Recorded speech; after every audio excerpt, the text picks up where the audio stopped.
Sejam todos bem-vindos a mais um vídeo aqui no canal Falando de Tática. Como vocês estão por aí? Tudo bem? Depois de um breve período de ausência dos vídeos, fazendo os lives, trazendo os vídeos curtos, estamos de volta.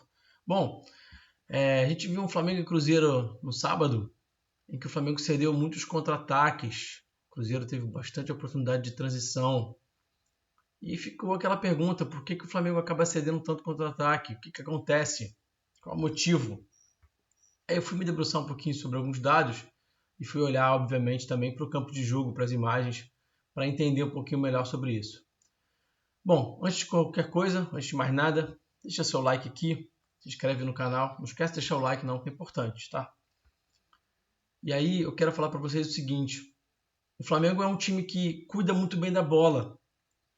Acreditem ou não, o Flamengo é o time que tem menos perdas de bola no Campeonato Brasileiro. O Flamengo também tem uma altíssima taxa de porcentagem de acerto de passe. É o terceiro time que mais acerta passe no Campeonato Brasileiro. Apesar de trocar muito passe, é um time que acaba errando pouco passe. Então, o que explica em alguns jogos o Flamengo ceder tanto contra-ataque? Isso também é uma outra curiosidade. O Flamengo em alguns jogos cede muito contra-ataque, em outros nem tanto, ou quase nada. Por exemplo, Goiás e Nublense. A partir do entendimento do iScout, que é a plataforma que a gente usa para obter acesso aos dados e às imagens, o Flamengo só cedeu um contra-ataque ao Nublense e só um também ao Goiás. É meio que um jogo sim, um jogo não. Isso tem acontecido às vezes com o Flamengo em relação a outras situações e o contra-ataque também acaba entrando nesse bolo aí. O Flamengo cedeu muito contra-ataque ao Corinthians também, ao Cruzeiro. E aí eu separei aqui alguns lances para a gente tentar entender por que é que o Flamengo acaba sofrendo um pouquinho com essas transições diretas. Vou mostrar para vocês e a gente vai entender que os motivos são diversos. São vários motivos diferentes. E, bom, vamos lá para as imagens então para a gente poder entender, beleza? Vamos nessa.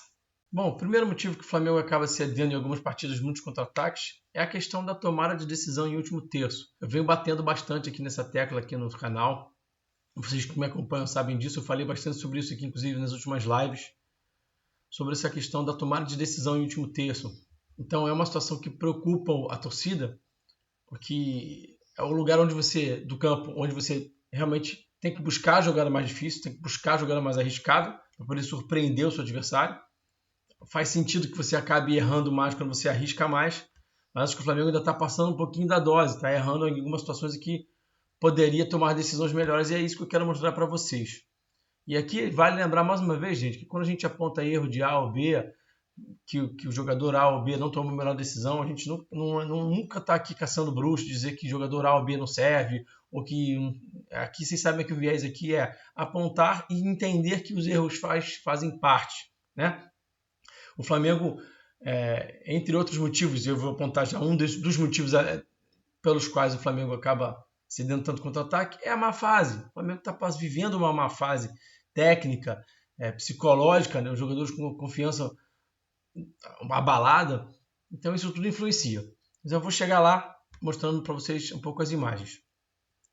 Então, só para lembrar, né? Nunca é caça às bruxas. A gente sabe que sentadinho aqui da cadeira é muito fácil. Lá dentro do campo, o bicho pega. Mas a gente está mostrando aqui para poder trazer para vocês informações, para a gente poder analisar e poder entender um pouco melhor, né?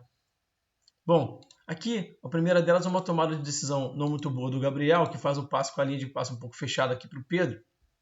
Tenta até brigar pela bola na volta. E aí o Flamengo acaba perdendo essa bola.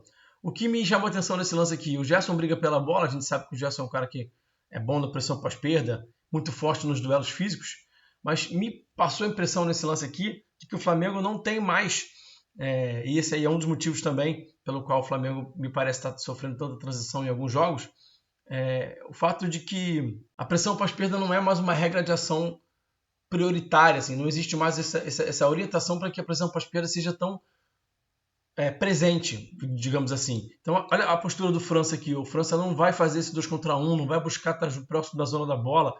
O Thiago Maia e o Pulgar também correm para trás, eles não estão correndo para frente para poder fazer essa pressão pós-perda, juntar jogadores em volta da zona da bola. O próprio Gabriel está até olhando para o outro lado aqui, não está correndo para poder ajudar o Gerson a fazer essa pressão. O Gerson está até em inferioridade numérica ali.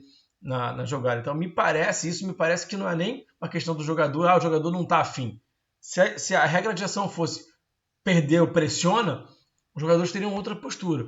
Então isso também me causou aqui uma certa dúvida do que está sendo orientado. E a bola fica descoberta, o França demora para chegar para cobrir essa bola, para abordar, e aí é contra-ataque no Wesley. E a gente já sabe que esse lance é o lance que origina, inclusive, o gol do Cruzeiro, né? Nessa partida no último sábado. Aqui o passo do Pulgar e uma tomada de decisão ruim do Gabriel, porque ele joga a bola para dentro da zona de pressão, não tem linha de passe aberta, tá com uma inferioridade numérica absurda de 5 contra 1, ou enfim, se contar ele e o Pedro, são 5 contra 2. Está numa zona de muita pressão, e aí ele só conseguiria não perder essa bola aqui se ele tirasse um enorme coelho da cartola, né? Não foi o caso. Aí o Cruzeiro consegue sair em transição. Então, tem muito a ver com tomada de decisão em último terço, tem muito a ver com confiança abalada, com não conseguir tomar a melhor decisão, de não conseguir entender qual é a vantagem. Aqui o Gerson errando um passe relativamente bobo, né? Tentando fazer uma jogada que seria interessante para o Ayrton poder progredir, mas acaba errando. E a pior situação que você pode ter, né, cara? O Flamengo tinha acabado de roubar a bola nesse lance. Então o Flamengo está iniciando uma transição.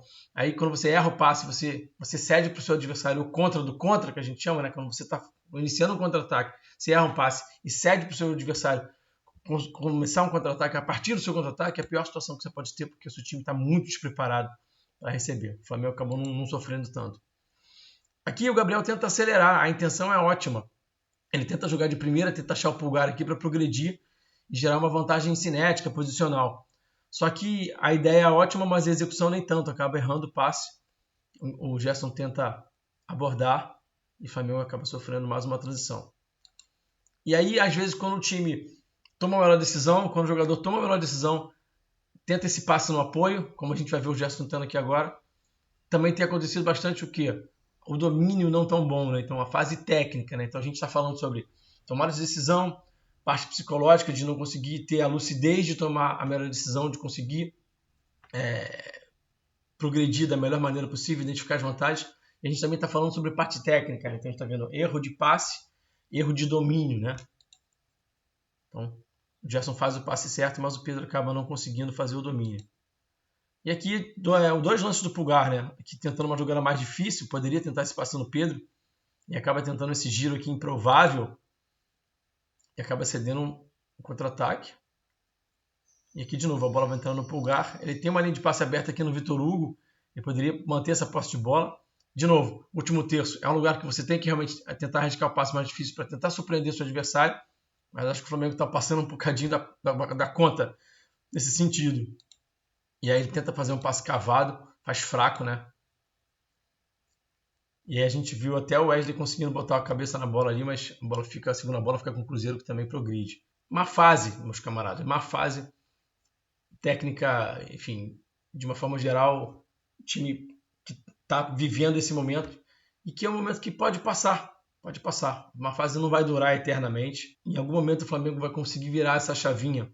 Os reforços estão chegando daqui a pouco aí nessa janela. A gente vai falar um pouquinho mais sobre isso no vídeo de amanhã. Sobre algumas perspectivas positivas aí em relação ao Flamengo. E aí tem mais dois fatores que são importantes da gente falar. O São Paulo gosta de um time que em algumas situações, por muitas situações, não esteja tão próximo, né? Ele gosta de praticar o jogo de posição a partir dos espaços de força, distâncias longas, o passe é longo, e muitas vezes os jogadores não estão muito próximos. Isso também dificulta um pouco a questão da pressão pós-perda. Você precisa ter jogadores mais próximos do centro de jogo, da zona da bola, para poder executar melhor a pressão pós-perda. Isso também é um fator que entra também aí nesse bolo aí de situações que acabam atrapalhando um pouquinho e gerando situações de contra-ataque contra o Flamengo. A outra situação que eu quero pontuar, as faltas táticas, né? Por exemplo, no jogo contra o Fluminense, a gente teve o Flamengo fazendo 22 faltas e contra o Corinthians, por exemplo, foram só 9, contra o Cruzeiro foram só 12. E a gente sabe que as faltas táticas, apesar de ter havido uma crítica aí em relação à imprensa de alguma forma, falando sobre essa questão das faltas que o Flamengo fez contra o Fluminense, faz parte do jogo. O time do Jorge Jesus, em 2019, usava muito esse artifício. Então, eu acho que o fato de não ter feito tantas faltas, especialmente em zonas mais avançadas do campo, influenciou para que o Flamengo tenha sofrido mais transições, tanto no jogo contra o Cruzeiro, quanto na partida contra o Corinthians. Contra o Fluminense a gente viu os jogadores, além de estarem próximos, não permitindo que o adversário em nenhum momento tivesse superioridade numérica, além disso tivemos as faltas táticas. Então isso aí acho que é importante também entrar nesse balaio aí. Deixa o like, não esquece de deixar o like, se inscreve no canal, tá? Espero que vocês tenham gostado. E até uma próxima. Beijo, fui, abraço, até mais. Valeu!